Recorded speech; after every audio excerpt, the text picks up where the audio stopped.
আজকে আমি সকালে থেকে দুপুর পর্যন্ত কী করি সেটা আপনার সঙ্গে শেয়ার করছি।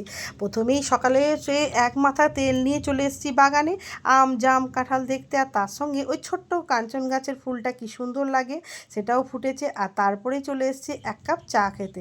এক কাপ চা করে নিয়ে আরাম করে বসে বসে দুটো মেরি বিস্কুটের সঙ্গে খেয়েই চলে এসেছি রান্নাঘরে।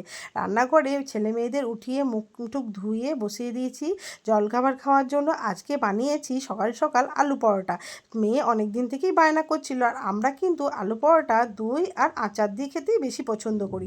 তাই গরম গরম আলু পরোটা, দই আর আচার, এই হলো সকালকের জলখাবার। এদিকে আমি সকালে আজকে বুধবার গণপতির পুজো, তাই ঠাকুর ঘরে চান টান করে চলে এসেছি পুজো করতে।